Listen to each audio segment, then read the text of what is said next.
Bonjour, bande konyoso balanda mwana mboka Trésor Lumbu nanzela bayoka base TV. Bonjour na peuple congolais nyonso ba oyo. Ba pesa confiance kolanda mwana mboka Trésor Lumbu na ba information ya réel pe na temps réel. Biso yoka base tozalia wapona ko informer peuple congolais. Malgré je suis de l'IDPS. Et l'IDPS veut dire là où ça ne va pas et sengeli ko dénoncer. Place au bomoni pe ke le côté zali. Et sengeli kolobé te place sur le côté ça. Voilà la raison pour laquelle na se cache chaque partie nangate nazali pe journaliste te mais nazali simple communicateur. Ata bomoni nga nazali face à la caméra boye ba malamu ke nazalanga simple communicateur de l'IDPS. Lelo na ye koloba na ya ko signaler peuple congolais. Comment est-ce que les gens complotaient et qu'ils sont en train de se comploter encore jusqu'à présent contre la personne de Félix Tshisekedi qui est le chef de l'État et contre sa famille biologique d'abord et sa famille politique. La guerre, comment est-ce que mbongo ezo bima? Boso na mutazo bimi sambongo na intention toujours ya nuire, na intention toujours ya bébé sa réputation, na intention toujours ya attaquer ethnie moko songolo pakala. Et nous sommes là pour l'unité de notre pays. Nous sommes là pour conserver cette unité nationale.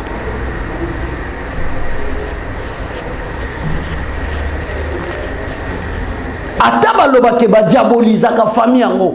Ataba lobi ke internet yango nyonso ko oleka. Tina ba niveau ya ba n ya degré wana te. Oyo komi lisusu politique te, oyo komi lisusu opposition te, oyo komi eloko mususu. Eza même peka kindoki pete. Ataba to bazana kindoki.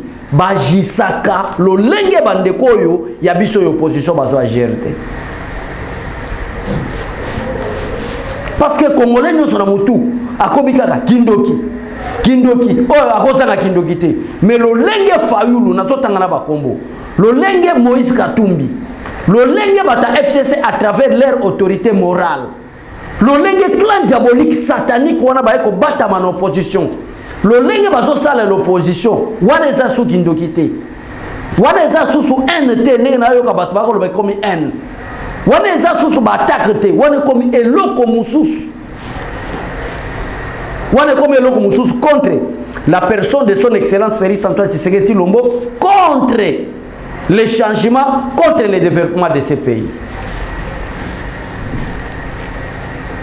Comment est-ce que beaucoup de vidéos ata balobi ke nuisance na politique ata balobi ke na politique tout coup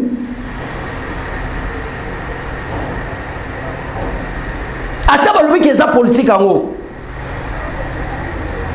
ata balobi ke na politique o biso toto sala tout coup est permis. Non, ce n'est pas de cette façon. Yango zomona na zongisi na koyebisa bandeko nyonso balanda biso partout na monde. Eza la bandeko bafinga biso bolanda ka biso makambo biso tolobaka ya solo. Bon mona ke kati na biso il y a que la paix. Kati na biso il y a que l'unité. Kati na biso il y a que la sanctification. Kati na biso il y a que le changement. Kati na biso il y a que la justice équitable, il y a que l'état de droit, il y a que la démocratie, il y a que la liberté d'expression.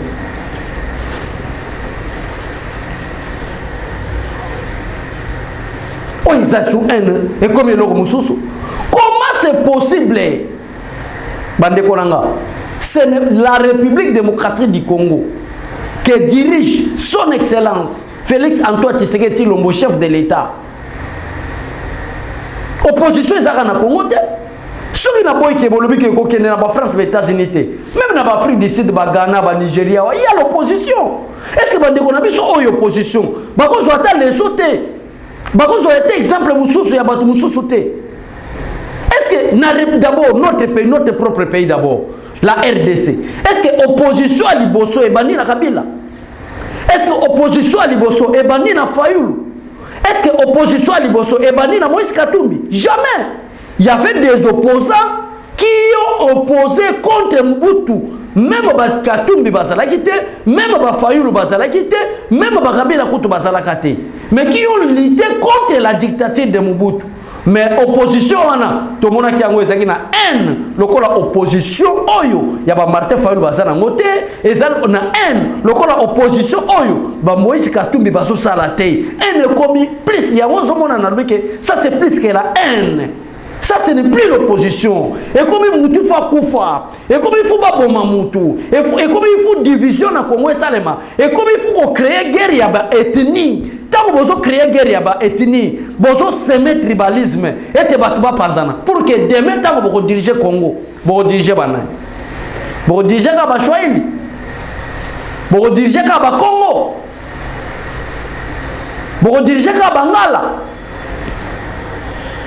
Ethnie nyonso ezaka na faiblesse nango. Ethnie nyonso bazana mabe na bango, o biso na biso toyebani. Mais pourquoi tu vas pointer le doigt? Moutou tel asali mabe, les affaires ya baluba. Moutou tel asalaboy, les affaires ya baluba. Moutou tel asalaboy, les affaires ya baluba. Comme si depuis 1960, bateau bazana tête ya pays qu'on dirigeait depuis 1960 jusqu'à présent il n'y a que les baluba. Non, cessez avec cet esprit, cessez avec cette haine, cette jalousie là, et qu'on profite de la Congolais et qu'on profite de la développement en Bokate.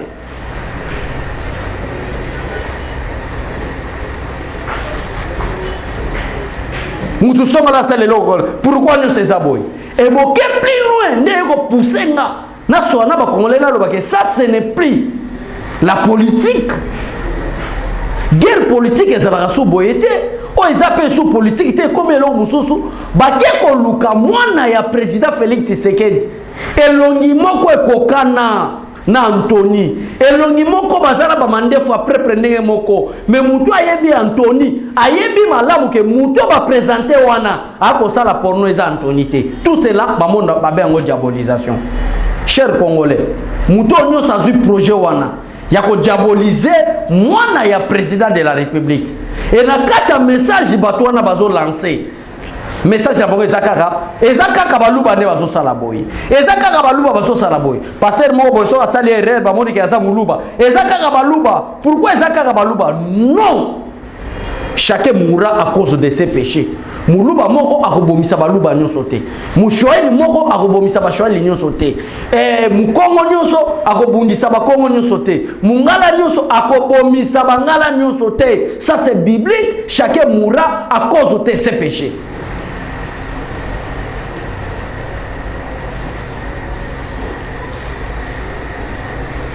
Donc, comme on a vu, bon, tous par exemple, vidéo oyo, bino bozo la kisawana ya Anthony ke, tous par exemple que ce que ça qui a solo. Qu'est-ce qu'il a à faire avec les baluba?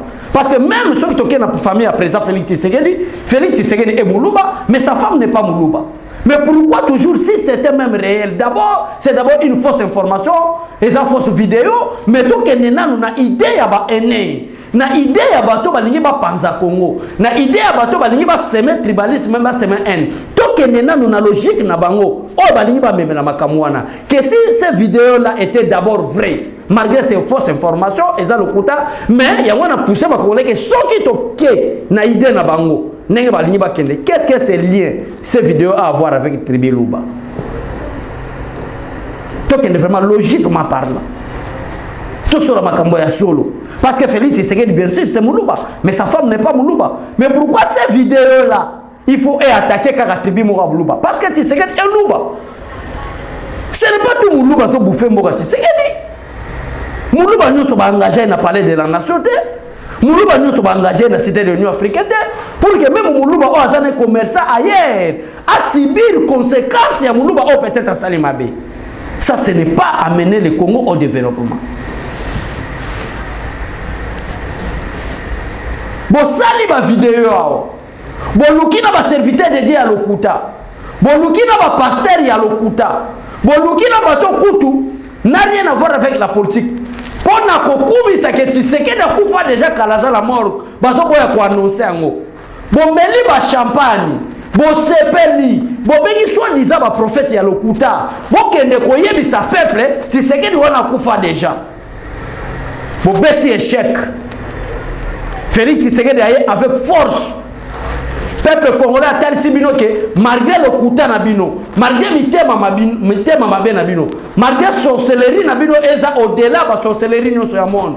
Tshisekedi tala peuple ndenge balingi peuple bayambi na foule, bake kotika etina oya akoti na ndako, le lendemain nango a beti conseil de ministre yemoko en personne même ba ministre ba ndimaki na ba rimer que Félix akozonga soute ba mona présence ya président Félix Tshisekedi na kati ya conseil ya ministre ba ministre ba telemi ba bandi ko beta maboko ba mususu ba bandi ko lela ba mususu ba bandi ko ganga parce que le message est véhiculé même les membres du gouvernement mais nous étions là pour informer le peuple congolais côté de ce peuple congolais que le message est ça et ça pour nous et ça va réunion pour comploter contre les chefs de l'État.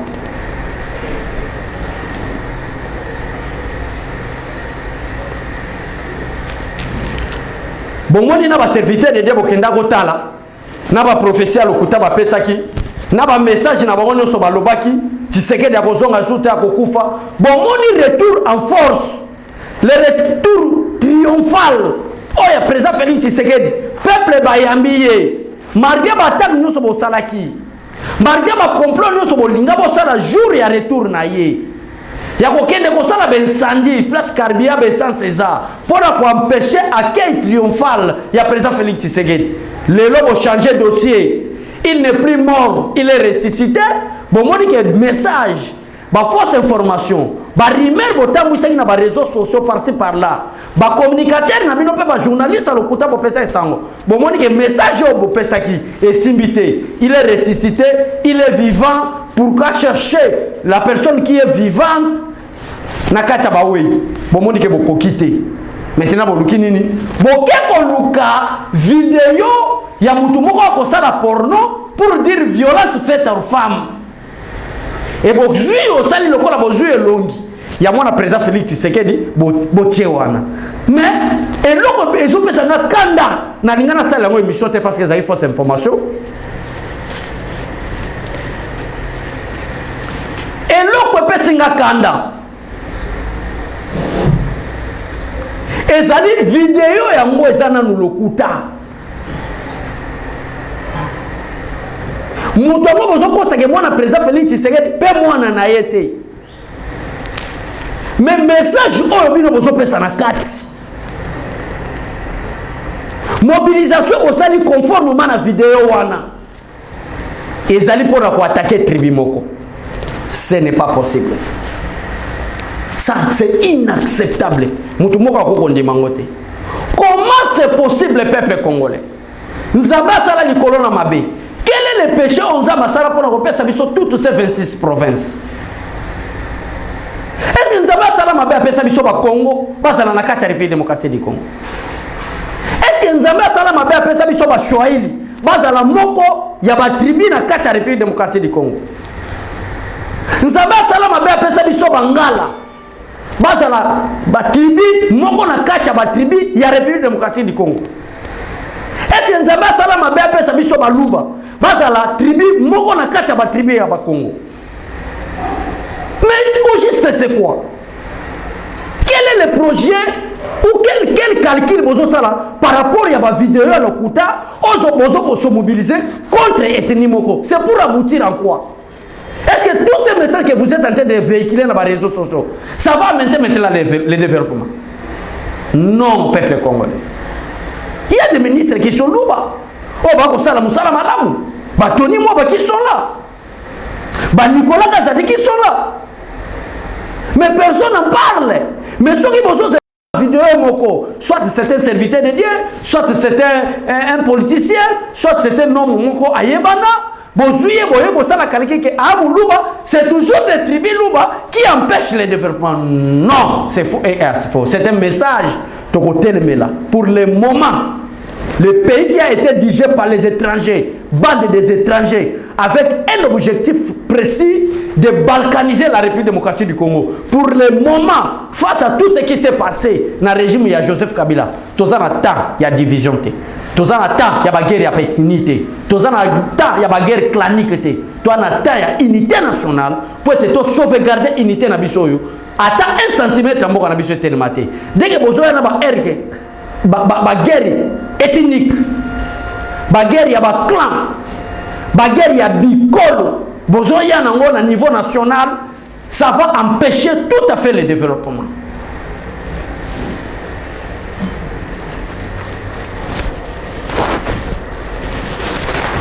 pendant 60 ans, depuis le 30 juin 1960 jusqu'à présent, quel est le président de la République démocratique du Congo, Mboka Oyo, depuis ton indépendance, a yaka un projet à 145 territoires?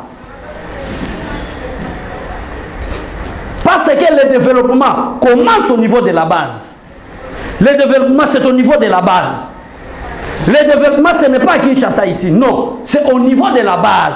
Et la base, ce sont nos territoires, nos villages.